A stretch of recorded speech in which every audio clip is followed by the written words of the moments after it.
Welcome to Two Millennials and Mom, where we bring you engaging conversations and respectful disagreement across the social spectrum. Injected with the quirks of everyday life. Curl up as we navigate the complexities of this modern world with all the humor and warmth we can muster. And the occasional gentle ribbing. We're glad you're here. Happy listening. So I realized something the other day. Every time I hear someone call someone or something, think a policy or a concept or even their whole platform, socialist, I feel like they're almost never talking about the same thing. One person is referring to the government and tyranny. Another person applies it to free college. Somebody else means the HOA is raising their dues and they're ticked off. And after a year or so of hearing socialism flung at everything from road repairs to library budgets, I had this moment of thinking, going, okay, does anyone actually know what socialism is? And then I had to sit with the really uncomfortable follow-up question. Do I? And that's what pulled me into this episode. This sense that we're arguing about a label that we can't even define. I've noticed more and more that people who threw around words like socialism most often seem to have the loosest grasp of what those words actually mean, much less where the ideas came from. And once I started recognizing that, it opened up this whole cascade of questions. What is socialism at its core? Why does it show up in so many different forms?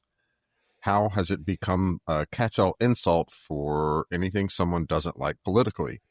And are we even talking about the same thing when we use the word? That curiosity is what led me here, not just to define it, but to understand how we got from a political philosophy to the derogatory slur we often see used today. For me, it's kind of deja vu. I grew up in a Cold War era, where socialism was basically a synonym for communism or the enemy. It didn't matter whether we were talking about economics or politics or just the fact that a neighbor bought a foreign car. The label carried fear and suspicion and a whole lot of propaganda. Now I'm watching that same word get dusted off and reused, but attached to completely different things. And sometimes I wonder, are we reacting to the concept itself or to the ghost of the narratives that we were raised with? So today, we're doing something simple but weirdly rare.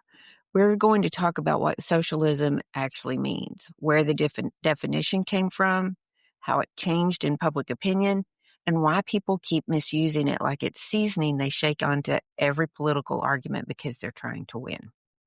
Welcome to Two Millennials and Mom. I'm Callie. I'm Cole. And I'm Mom.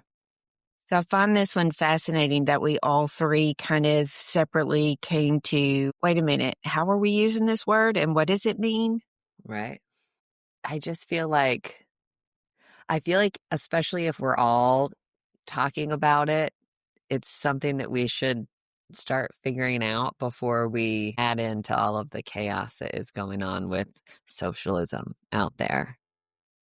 Yeah, because I really think when I hear it, I do relate it to Russia or communism. And so, but I know, Callie, you saw a post here a while back talking about socialism being our fire department or our public schools.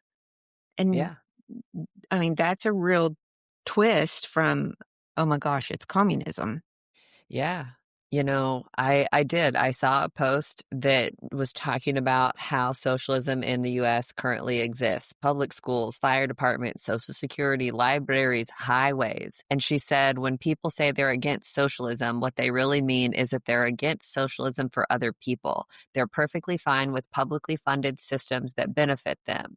The irony, though, the biggest beneficiaries aren't the working class, but the rich. Corporations getting massive subsidies, bailouts, and tax loopholes.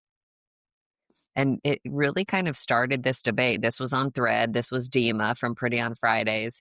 It started this whole debate with several other people, and another person chimed in and was like, no, that's not real. That's not socialism. Socialism is very strictly defined to the government or collective ownership. It's not anything else. And then they kind of went back and forth for several threads going, It doesn't have to mean government ownership. It doesn't have to be defined as a specific entity. It could be a couple of different metrics that are used to kind of get there. And so I think that we really should kind of, like I said, define it from the ground floor before we start climbing the ladder of chaos that is or isn't socialism. Well, now hang on, because if somebody wants to say it requires government ownership, well, fire departments, libraries, education are all government owned and operated. So you've kind of shot your argument in the foot there from my perspective. Well, and what we've seen is there's the Marxist socialism that I think I grew up with. That's really, let's abolish capitalism. Everything is publicly owned. It's just different. And then there's democratic socialism, and then there's social democracy. So by the time you start using those two the way they are, it can get pretty confusing pretty quickly. Sure. So give me some definitions. Cole, do you want to hit us with those? What are you thinking? I'm not a huge fan of the ChatGPT definitions of socialism because they're pretty tough to differentiate for me. They all kind of seem like the same thing, worded slightly differently. Socialism, by definition, here, let's see. Socialism is an economic and political ideology that advocates for collective or government ownership and administration of the means of production and distribution of goods, with a focus on public benefit and more equitable distribution of wealth. It differs from capitalism, which emphasizes private ownership and free markets, and exists in various forms such as democratic socialism or market socialism, which differ in their specific approaches to planning and market roles. So collective ownership of the means of production is the core of socialism. But what I'm hearing you say is that's not necessarily 100%. That could be your public education. That could be your fire department. Could be pieces of your society, not necessarily everything in your society. Well, I mean, all of these ideas exist on a spectrum. It's not you are socialist or you're not. I mean, you can have socialist policies. You can have aspects of a society or of a system that utilize socialist ideology. Does that make you a communist? Probably not. Well, it depends on who's looking at you. I mean, if you look back at the New York City mayor race and sure, I can say that, Mamdani that won as a socialist Democrat. Democratic socialist. A democratic socialist. Because what he's looking for is things that would benefit the middle class. Like taxing the rich to strengthen those social safety nets. Yeah. And free metro bus rides. And I think kindergarten was in there. There was some type of education in there. And yet he's been attacked on both sides of the party line for being a socialist, for what he wants to do. And a communist, depending on who you ask. And a communist, depending on who you want to ask. And I find that I just feel like he's being treated really unfairly. Because I think it's just the way that he's being positioned, maybe honestly, on his part. Yeah, I mean, for one, he's positioning himself there from my perspective. So I don't know that but it's I don't think unfair. He's a communist. I think that it goes back to what we were talking about a minute ago. It all comes down to what it takes for you to win your argument, and then we're just going to claim that that's reality. Yeah.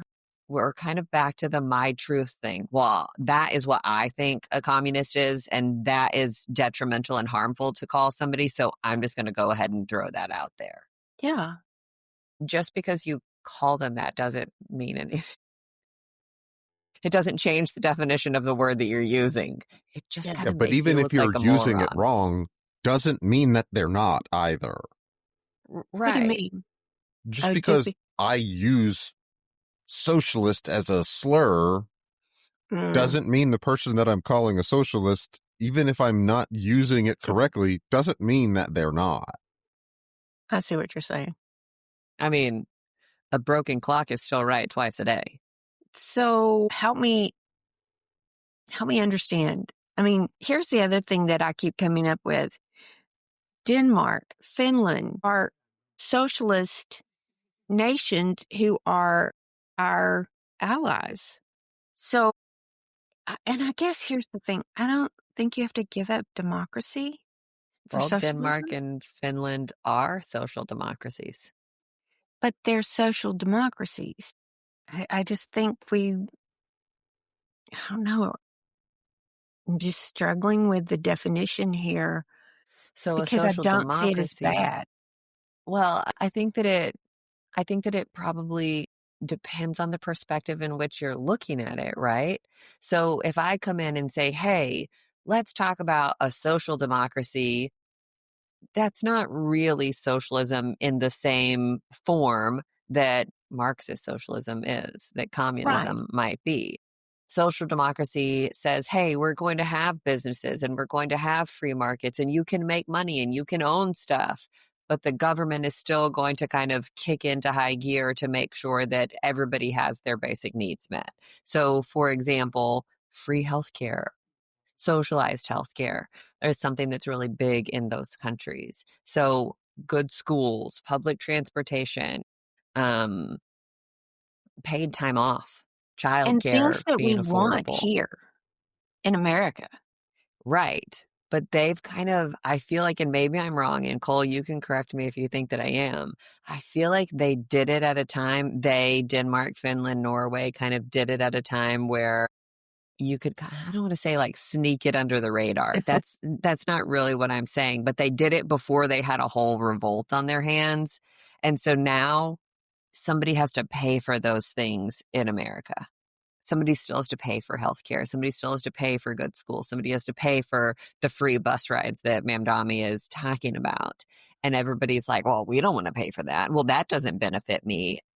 We have become so selfish that we can't look outside of our own personal needs to the greater good in several perspectives. I see what you're saying.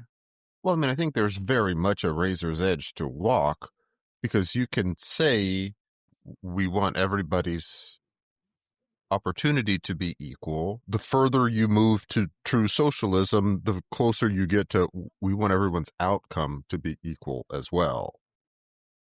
Now, I can certainly understand having social safety nets, but somebody has to pay for those. Those are products and services that still have to exist within a market. So you are really, from my perspective, running a balancing act, because the closer you get to socialism, the more equal everyone's outcome is, which to me disincentivizes work, ingenuity, innovation. To say, well, what does it matter? I don't have any benefit. I don't have any greater benefit for working harder, because the outcome is always going to be the same. And I think that's where the root of many, and I don't even know if capitalist is the right term. I think many Americans have been told that and see and hear that. And I think that that's a valid concern to have. You do think it's a valid concern? Yes. I guess I just see, to me, I see a possibility there of maintaining our democracy, but adding some benefit. And I always waver here of how much is too much taking care of people and That's the problem. not enough of teaching people how to fish. I don't know. I think that varies based on your personal perspective. And I don't think that there's anything wrong with that, but I think that we could have a democratic system that kind of keeps those checks and balances in place. And I think that right now, especially in terms of something like healthcare, that isn't even an option because of how chaotic our healthcare system is right now. And what I mean by that is it shouldn't cost, quote unquote, more money to have a baby with insurance than it does without insurance. As the person who is having that baby being the insured, right? And our healthcare system is so screwy and so jacked up right now. It doesn't feel like, I mean, I'm back to kind of last week's episode. Burn it all down and start over. Like there is no fixing this. And do what? I said with healthcare, you do kind of feel that way because it's just a mess. It's just a mess. And it doesn't matter who you are. It doesn't matter if you're the doctor who is practicing on this patient who is seeing them. If you're calling to get those answers, they shouldn't be different than the answers that I'm calling as the patient myself to get. But it does matter. And it matters as to which insurance carrier I have and which plan I have and which state I am in based on all of this baloney of chaos.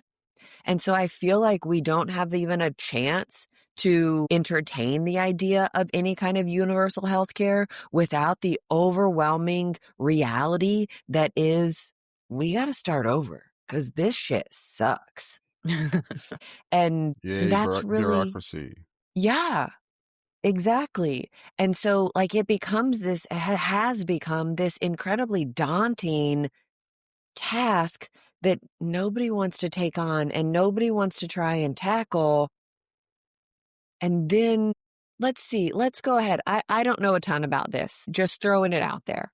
But you've got right now in our current political climate, you had Barack Obama put into action the Affordable Health Care Act. And that changed a lot of people's lives. Did it change everyone's life in America? No. Did it make a little bit of, quote unquote, of a difference? I'll say I won't even call it progress because I think, again, that's subjective. Did it make a difference from where we were before? Yes, it did. And now in 2025, you've got all of that being thrown out the window. Like, and I get you don't like the work that was done. You don't like the outcome. That doesn't serve you. But it also harms a shit ton of people. And so I think that so much of this, that's why I don't want to call it progress or regression, because it is also subjective based on what serves me and what serves my needs and what serves my constituents aren't taken into consideration. What serves my bottom line? What serves my lobbyists who are going to keep me wealthy? And so we can't even have a conversation about making progress, about finding solutions, because that doesn't serve my bottom line right now. Because of the lobbyists, because of all of the bureaucracy, and because of truly selfishness on a lot of people's parts. And I don't think that I don't think that healthcare and wanting people to have an opportunity to go see doctors when they need them should be a partisan issue, but we have made it one. And I think weaponizing words like socialism and words like communism have really, really made it so incredibly polarized. I can't vote one way or the other, even though I feel differently about this topic or that, because I don't want to be called a socialist. But wait, what does that mean? Why not? What's wrong with being a socialist? Exactly. And I think that too many people don't understand what socialism actually is, so it has become this slur, this insult that you can just throw at something, and maybe it sticks and maybe it doesn't. But if it sticks, you win. And it's just sad. I found it really interesting when you looked at the history that it was a response to industrial capitalism. So think about that, especially 19th century. You're talking about some of the robber barons owning so much and the Industrial Revolution coming in. And so now I think there was such a reaction to that because of the wealth disparity that was there, that we're just trying to turn something around to say, wait a minute. It doesn't have to be so far apart. Wealthy people don't have to exist only so there can be poverty. It shouldn't be that way. I can't quite understand. I mean, I kind of made a joke to y'all the other day when they were talking about Elon getting this $1 trillion payout, that really, if he'd just cover SNAP for, that, 42 billion, it would be an easy thing for him to do. He wouldn't even miss it, kind of thing. And I mean, I think there's a little bit of. So, but let me ask you this. Do you owe the guy on the corner panhandling? Would there be a guy on the corner panhandling if somebody wasn't taking $1 trillion payouts and it was a little bit more evenly distributed? That's a good question. Quite possibly, yes. I mean, but it's really very much a balancing act. Yeah. I mean, and here's the thing. They're not giving Elon cash. No, you're right. They're valuing his equity position in his company. Yeah, you're right.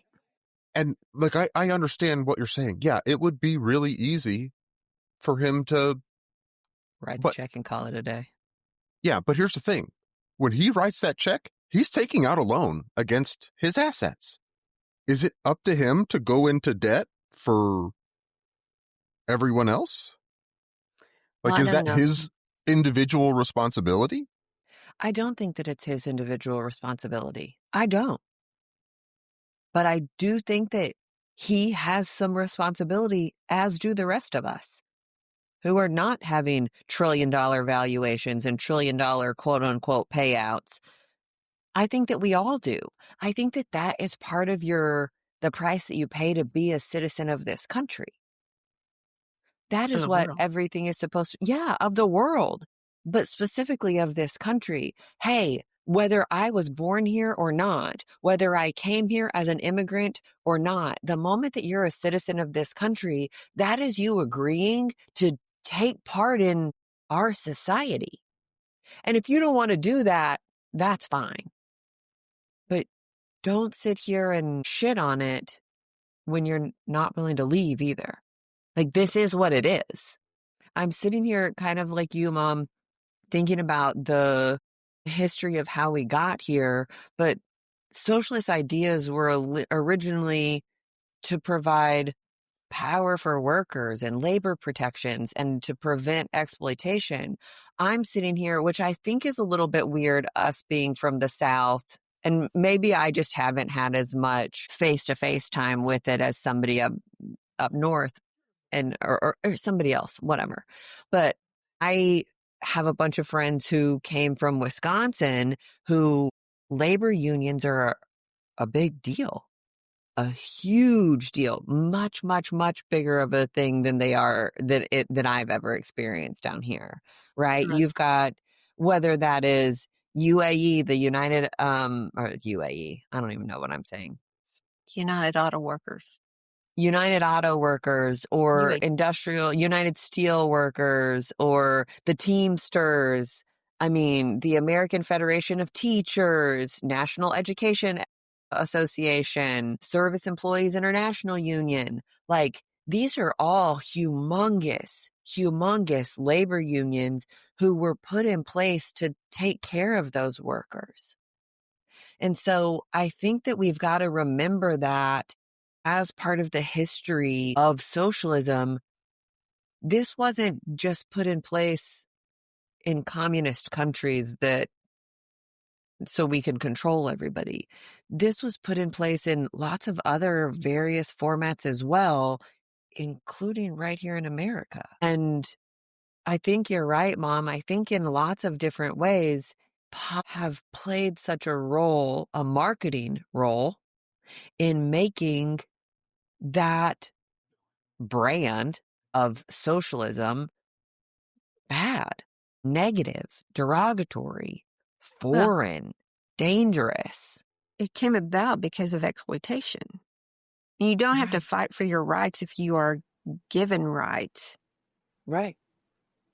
But if you are exploited, as often workers were in the 19th century, and you have to, and the only way that you have is bargaining power as a group, then it comes to be. Right. And I think that I struggle with, we talked about this several episodes ago. One of my personality test things that came out is Callie has a really hard time not understanding why people don't see the world the way that she sees it. I know this. I'm working on it. I'm trying to be a better communicator and more open-minded to hearing everybody else all at the same time. But also, who wants to go and exploit workers just for fun, for cash? Lots of people. I think Boo's going to jump right on that one and say that's what capitalism is. And you're halfway there. All of these ideologies, all of these systems really only work if no one exploits them. That is what humans do, is they find systems to exploit. I think that's such a valid point. Wow.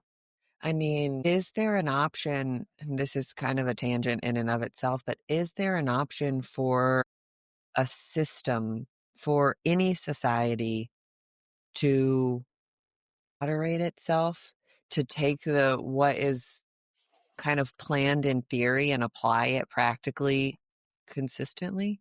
Or do you always have that human interest to exploit and challenge it all? Is that because greed is the root of all evil? And let's just see if I can. I want to say that there's a little bit of both, that there are people who would never dream of exploiting their neighbor. And then there are other people who are greedy enough that they are always going to exploit their neighbor. And so the goal, I think, has to be that you have some mechanism in place to harness the ones who are willing to exploit easily. And I'm not saying it always comes from a direct intention. Sometimes it just comes because that's where the money is. But I think you have to have something in place that keeps people from doing that. And that may be what socialism is. Interesting. But socialism in and of itself is exploitable. Yeah. Yeah, that's true. It can be pushed too far. Yeah. I mean, it can be pushed so that if only the government has ownership, and if the government is run by those people who are willing to exploit their neighbors, then it's a weakness. And there's just no way around it. I mean, the truth of this all is the way around this is for people to stand up and band together and not just be sheep. But what I was really trying to say is you can't just take words at face value. I think you have to look at words like we're doing today. I think you have to look at those words and determine what they mean and how they need to be used, and then create that movement to do the right thing. Educate people. Educate. It doesn't matter how much you educate everyone, you can't turn off greed. It's So we're just not fucked? doable. Yeah. No, I do not want to believe that. Well, and I think I that think there a are lot other of these people in other ideologies countries that don't feel that way about their country and the way that they're run. What were you going to say about ideologies? I think in general, these ideologies have a tendency to work in small scale. But the more you try and expand them, the harder it becomes to manage. The more loopholes that get created, the easier those systems are to exploit. So is that a population threshold? Anything under 1 million people, we can be socialist, totally fine. Anything, or is it a different metric about money? Hey, as long as we have less than $5 trillion total in our kind of system here, then it's manageable. But anything over that, nope, too far out of whack here. Well, and you have to go to the next step. So say you do have those measures in place. Say it's 1 million people, and then you need, how do you It's get much to the smaller than that? how do you get to the next I mean, if you have to break it there, is that a new country? Is that a new party system? Government altogether. Yeah. What But does that look like? That's what I'm saying. That's what you run into, because you talk about communism based in communes. You have small groups of people working together to provide resources For each the other. community, for the commune. Great when you have 30 people. Probably okay when you have 100 people. What happens when you have 1,000 and 50 of them don't want to do the work? Do you kick those people out, or do you provide for them? Well, where do those 50 people go? Yeah. Who decides what to do with those 50 people? I really do think that it is a question of scale. And on small scale, I think these ideologies work well. But what if you have one commune who does it this way, and the next commune down the road does it a different way? And they don't like each other, so they can't trade with each other, and then they start fighting and killing each other. Is that beneficial? I mean, I think China would have a really strong argument here. What do you mean? I mean, they would classify themselves as communist, and they're not a small population. They're also not working completely well either. Doesn't mean they don't have an argument. Yeah. Well, democracy has an argument there, but there's plenty of arguments against it, like the millions of people who starved, the hundreds of thousands of people who are different, so they are banished or disappeared or shunned by that society. I mean, if Chinese communism is working so well, why are they working so hard to represent a pseudo-capitalist front to the rest of the world? Why are there so many people punished for thinking differently? Not following the line, I guess, would be better. Yeah, I mean, it's a complex issue. It is. Yeah. It is. But I think, so I'm gonna redirect us back to what, our discussion here was, what is socialism? And our understanding is that there are different types of socialism. So for you to use it as a slur is really inappropriate, which is a weak word, ignorant. And so I think we have to come back and maybe the deal is, it's not that you stop and say, wait a minute, that's not what socialism is. It's more of asking, what do you mean by that? What do you think that looks like? And why are you so opposed to that? And getting to that term and trying to get our fears out of it.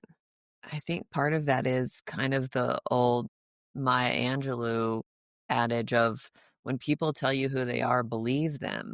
And so I think that the moment that you ask somebody, hey, why does that bother you? Why are you irritated by that? Why do you want to classify that as socialism? You got to listen to those answers and kind of make judgment calls based on that. You don't think that women should have the right to choose for their own body. Got it. Okay. Noted. And I'm not sitting here advocating for closing conversations. In fact, I started to say, you guys, we need to be having those conversations, though, and we need to be really holding people's feet to the fire to say, wait a minute, you need to explain that to me. Why do you believe that? And because I think we are in a place in history where we're letting words, undefined words, draw people in direction. And I think we were going to have to stop and have conversations and go, I need you to explain that to me. I need you to define that. And you can't use pat terms. I want you to tell me what you think that is. And I want you to have this conversation with me. And don't get mad, don't get angry, but let's have this conversation and see where we both end up. Maybe I'll end up where you're at. Language and literacy are dying, at least in our society, from my perspective. I think literacy in general of anything. We have turned ourselves into a dumb country of people. Y'all are depressing. Yeah, it is. Welcome to the world, little buddy. I No think picnic. this is a generational thing. I think that because I grew up believing that America was great and that we were something special because of this experiment that we were doing. And I think that your generation has seen through so much of that Callie Turbulence. marketing and turbulence that you don't feel that way anymore. And so you are definitely struggling. And I think that you don't have, there's not a cohesiveness anywhere. There's bipartisanship everywhere and in everything.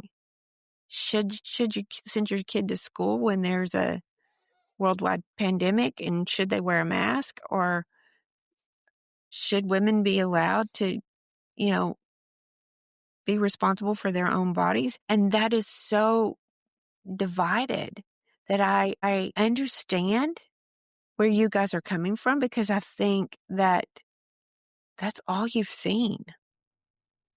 That's all you've known. I can say this. When I was a kid, when you played the national anthem, everybody stood up. Everybody knew what to do, how to respond to that. People were singing the words. I was at a football game yesterday and people didn't know what to do. We're going to stand and honor the flag. Okay. But does that mean you put your hand over your heart? Does that mean you take your hat off? Does that mean you sing the words? What are we waiting for? What does this mean? And so I'm coming back to definition, because I think maybe things are not well enough defined to know where we are. I think it goes right back to the bigger that system is, the harder it is to define it. The harder it is to understand, the harder it is to educate yourself on it, the harder it is to share your perspective with somebody else who also doesn't understand it. I mean, we've been a big nation for a long time. Never bigger than now. Never bigger than now. I get that. And but we I guess have my point, gotten it wrong and it's been told to us wrong for decades. We're just doubling down over and over and over again. so that doesn't have much to do with socialism. It doesn't. Mom, what is socialism to you? Well, I think that's what I'm trying to understand. In my head, what I hear with socialism is that it is government ownership. But what I think I hear also, Cole, is what communism is, not what socialism is. But if you ask me to define that, I would tell you that that would be government ownership and that everyone was supposed to be treated equally. So it's See, not I don't like really see socialism as government ownership. I see socialism as labor has control.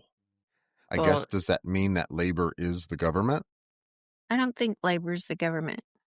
Cole, can you read the actual description or the definition that you read earlier? Because there was something that stuck out in there to me that I think kind of fits right here. Okay, yeah. Socialism is an economic and political ideology that advocates for collective or government ownership and administration of the means of production and distribution of goods, with a focus on public benefit and more equitable distribution of wealth. So where, like when you read it right then and when you read it earlier, the couple of things that really strike me was it's an either or, but it's also about the production of goods. It's not about everything.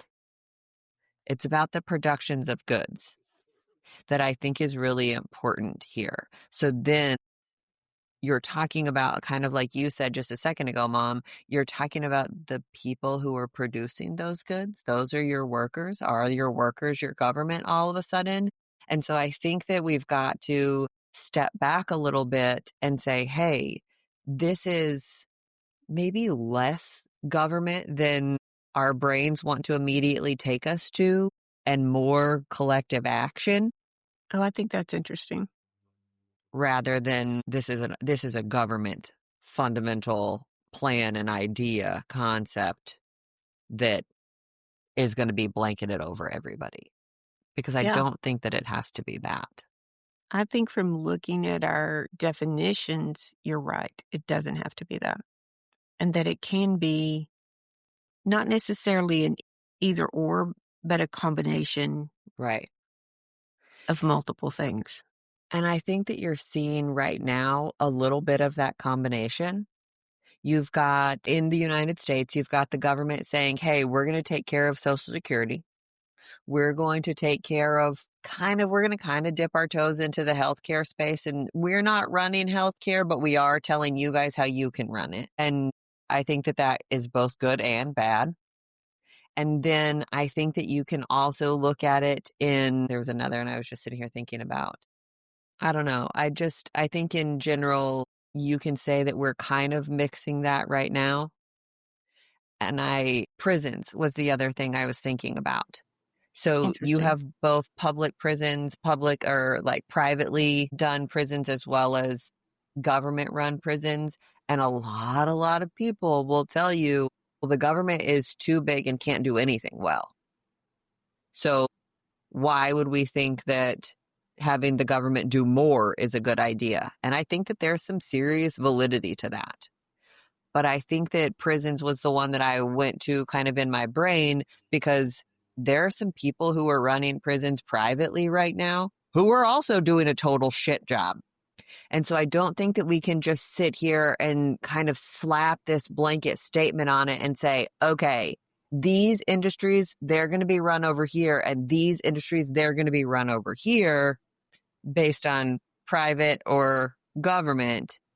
I don't think that we're capable of doing that. I feel about like I did when we were talking again last week, talking about the one subject, one bill, one vote, all like one at a time kind of thing. I think that we need to be addressing these things. Okay, let's sit down. Let's start making sense of healthcare. And I think that that's going to take people from both sides to even make that determination. Hey, should this be government run? Should this be privately done? Should it be a combination of the two? Because I think that you've got to maintain some kind of checks and balances in everything, so that you don't end up like we have in healthcare with, well, money wins, so people are screwed. And we don't end up like we do in the prison system, where it's just money runs and people are screwed, or the government runs and the rest of the people outside of the government are screwed, or outside of the prisons are screwed. Like, we've got to have some semblance of balance in there. And that's why, in theory, democratic socialism makes a lot of sense to me.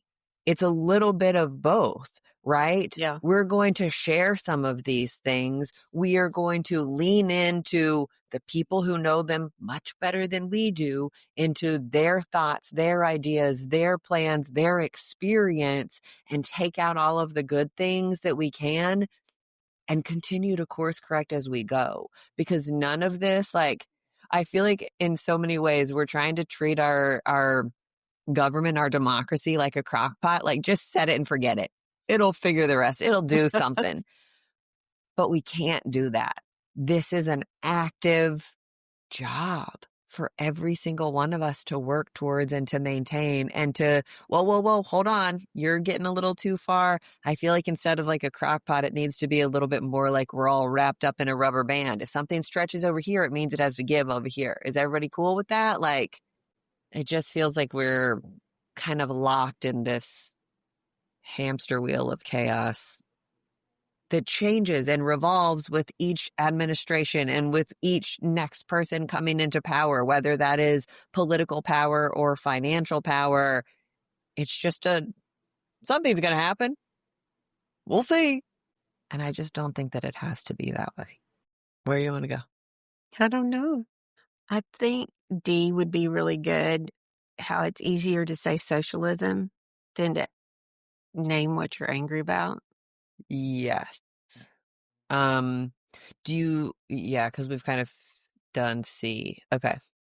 So I think that it is kind of riffing off of what I was just saying about a little bit of everything, a little bit of rejiggering the whole idea and the whole premise and the whole concept, but it all being weighted and measured between multiple entities.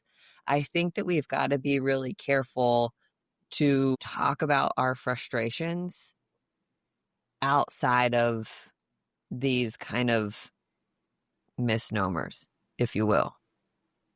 Yeah. And so what are people actually arguing about? And I think that when we really start digging in there, we can see and pull out some really concrete frustrations. You know, Cole was talking a minute ago about even in the definition of socialism, it's an economic or a political ideology. I think that there's some frustration behind the economic system of that. Somebody has to decide who owns what. Who owns all of the roads that we all drive on? Who owns the school that our kids go to? Who owns the healthcare that you're delivering babies at? Or fixing your knee when you chopped off Yeah. your foot, whatever it is. I think that we've got to have some serious conversations about those things. I think that we should have some serious conversation about where the government's role is in that. What is a reasonable program for the government to run and manage? What isn't? I think that we can talk through a variety of values that, again, are going to change. Kind of the prioritization of is going to change from one person to the next, depending on your specific perspective. What is most important to you? I think that, I mean, even right now, I've got a couple listed here: freedom, fairness, security, and individualism. I suspect that if the three of us were to go and order those 4 different topics, we're going to have 3 different lists in terms of priorities. Yeah. I would agree with that. And I don't think that that's a bad argument to have. But I think that we need to be very clear that this is where I stand. Again, one person, one vote, one idea. Like, let's talk about values, and then we can kind of compromise from there rather than just saying, oh, well, Callie's right and Cole's wrong. Like, it doesn't work that way either. Yeah. Well, or Callie's just a socialist. Right. Callie's in Because it for herself. that doesn't define what that even means. So Right. we have to come down to say, wait a minute. Why do you What- value this over that? Yes. Yeah. And why is mean- that my problem? yeah. I think, Mom, you really kind of hit the nail on the head talking about you growing up under the threat of communism and us growing up under the threat of all chaos all the time. We had an episode ages ago about all of the kind of chaos that millennials, specifically our generation, has endured. And we've never had consistency. If it's No. not one thing, it's another. No.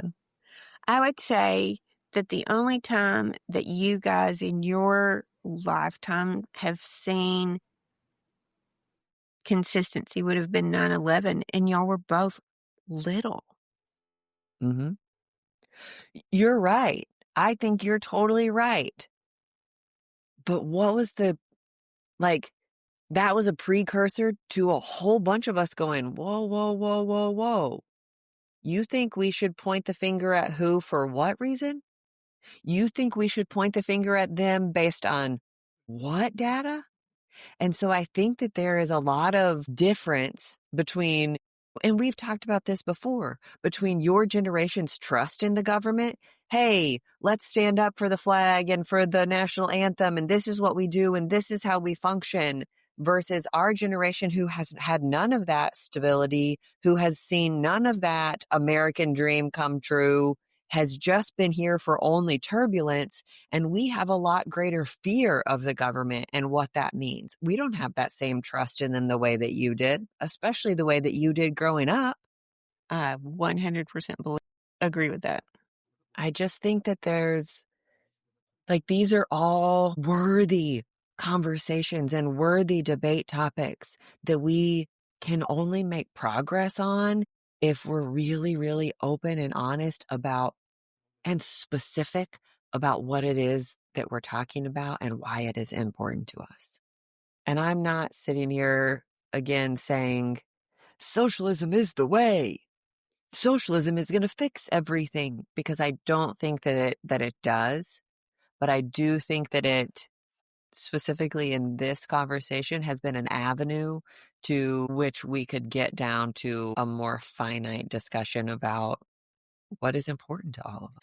I think it just cannot be used as a defense. Yeah. General term. You can't just Blanket generalize statement. someone to say, you're a socialist, therefore I win.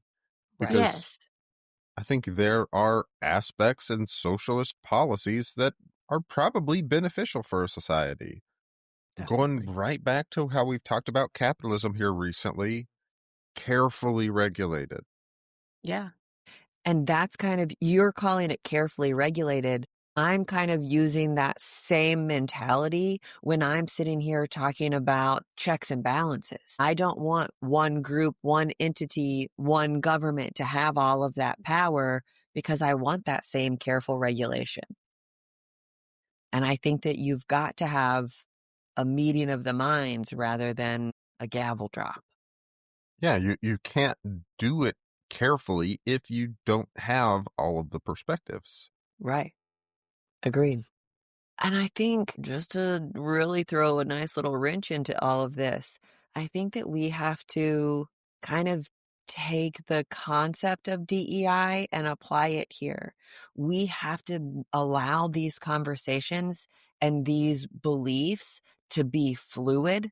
We can't just say, oh, 18% of the population, until we get there, nothing is being said. Like, we have to be more fluid and say, this is what makes sense. This is what doesn't. This is where I'm coming from. This is what I'm afraid of. This is what I'm excited about. This is what I'm distrustful of. Here's where I'm angry. And again, like Cole said, taking all of those different perspectives and utilizing all of them, but it can't be so specific that we have put ourselves into a paralysis by analysis by paralysis situation, right? Paralysis by analysis. Yeah. Sorry, I had it backwards. Because I just don't think that we'll ever get to perfection before. We can't wait to get to. And I think that I'm talking a lot. That's what I think. I laughed because we talked about political allergies and how certain words just make people shut down. And so I think this is just one of those things. And I think we just keep circling back. Y'all, we got to have a conversation. We need to, you can't just use words randomly. You can't use them just to be divisive. You can't, use them as a slur. Let's have a conversation. What does this mean to you? And what can we do about this? And where can we agree? And where can we move forward to do something? I mean, I would love for my children to trust their government. Me too. I just don't have any reason to. I get it. But I think that we've got to be realistic with the consequences of misusing words, especially big, powerful words like socialism or communism or democracy. See, I almost think it's the opposite. I think we've just given those words too much power. I think that that's fair. Yeah, I'd go there. Yeah. So and I think a lot of that comes from history. I mean, you've got a time where we lived under constant threat of nuclear annihilation because we were capitalists and they were communists. Socialism is really close to communism. So socialism, big bad. Bad. And I don't think my generation has the same fear relationship with socialism or communism. I would say socialism and communism among my peers is generally positive, not feared. Not to say that a lot of people, and I think there's a pretty even dispersion of those who think that, hey, communism is a system that doesn't work, Not that it's something to be strive afraid for. of, just something that they view as that's a stupid idea. And then I think that there are just as many on the other side that say, well, it certainly seems a lot more fair, a lot better than this system that is so obviously exploitable. So I don't think there's that same fear with our generation, but I don't think agree. that makes the relationship easier. Yes. I think where we are is that we want to communicate that it's not necessarily bad and it can be a spectrum. And that spectrum has to be identified and looked at and evaluated routinely. I mean, we can put any of these ideologies in. Nicole, you said this yourself. We can put any of these ideologies in and they can be exploited. So it seems to me like the answer there is review and conversation. Open, non-biased conversation for us to start having. I think that's a pretty big ask, though, because I It's a can't have an huge ask. unbiased conversation. I can try, but my biases will always show up at some point. I get that. But I think that that's where things really have the most success is when you're recognizing those biases and addressing them first. Hey, I understand that I am a 30-something white woman in the United States of America and that looks different for me than it does for Mom or than it does for Cole. The moment that I can lead with that and recognize my own bias, and I said this to somebody earlier this week. If you see my bias on display and I'm missing it, I would like for you to point it out to me. I don't want to be missing my own bias. I think a lot of people would not be willing for that ask. Not only not to say, I want you to show me my bias, but I think a lot of people would not be willing to step to you and go, your bias is showing. I agree. And I think that goes back to it takes community. It does. I think it takes trust in the people that you surround yourself with. I think that it takes constructive criticism to be able to recognize that, to say, hey, your bias is showing. And I think that sometimes takes time. I may not be available to hear every single time you come to tell me, Callie, your bias is showing. I may not be able to hear it immediately, but I assure you, I did not hear it either. And you might bear the brunt of my frustration with having heard it just then. And for that, I apologize in advance because I know that I am not perfect. But I think that we need to know. And Cole, you talked about the size of the community, but I think that one of the things that we didn't recognize is that no community is an island. So I may be a member of this community that's 50 deep, but I'm also a member of another community over here and another community over here. And so I think the goal is, and you're right, if those communities decide to fight and annihilate each other, then we're in trouble. And maybe that's where the government comes in to say, you can't do that part. And we're going to prevent you from doing that. But I think there's a capability in there because I'm not just the member of one community. I'm the member of hundreds of different communities. I think that well-roundedness is really pertinent. But I think that goes back to the bias side of it. Hey, Mecca, you're not just a member of the white female community. You're also a member of the mom community. You're also a member of the Texan community. You're also a member of the healthcare community. And just reminding ourselves of that, reminding each other of that. Hey, this still impacts you. Maybe not directly, but it still definitely impacts you. So do you think we learned anything today? Keep talking and drill down on what you're talking about rather than just making big overarching blanket statements and using words that you don't really know the meaning of. That's why you'll never hear me call somebody a socialist. weird conversation today, I think, but is there a weird thought to go with it? Yeah, there is. And I was just going to say, and it's really weird. It seems so like mundane, but I think that if it were put into practice, it would be kind of a big deal. I want to think a minute on what our conversations, our day-to-day interactions, not only within our communities, but beyond, would look like if everyone, including ourselves, only used words that they knew and understood the definitions of. If we only used accurate, factual definitions instead of my truth definitions. I think it would be really quiet. But can you imagine someone having to define out loud socialism before they were allowed to call you one?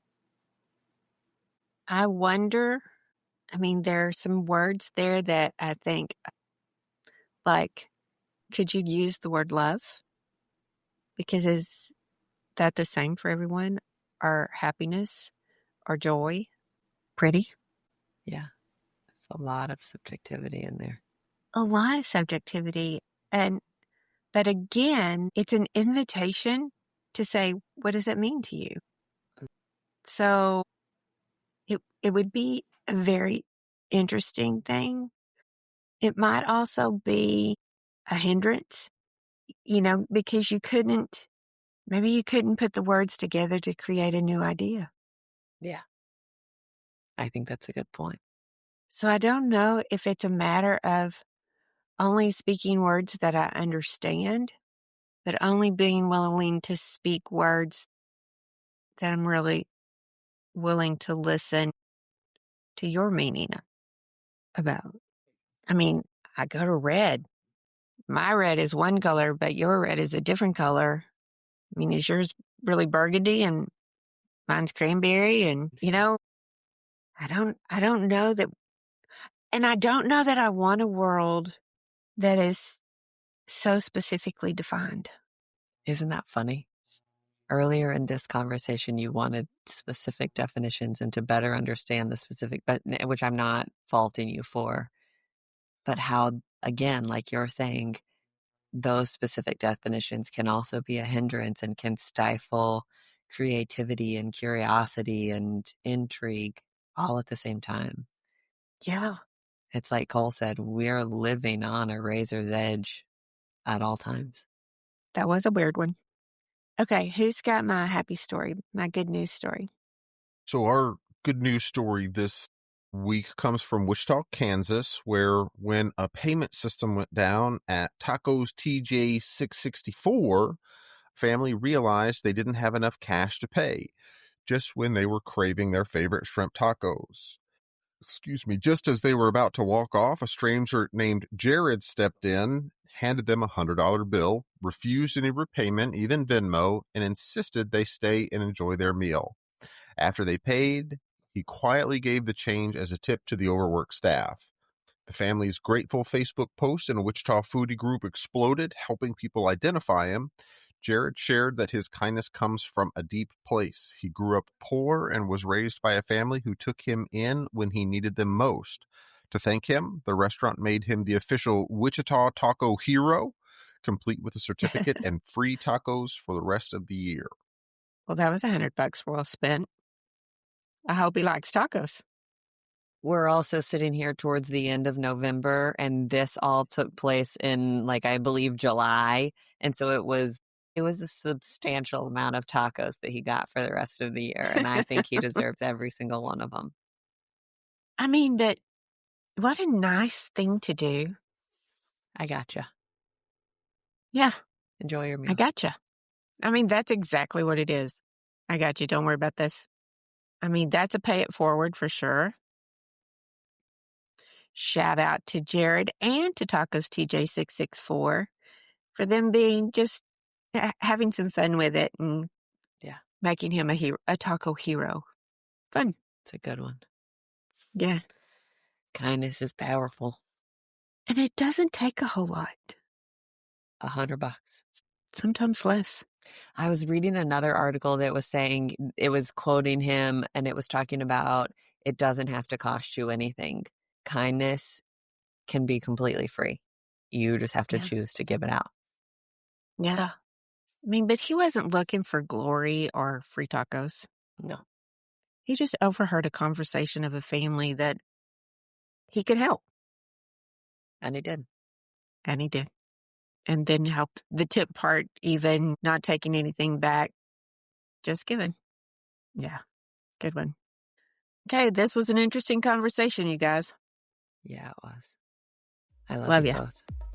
Love you too.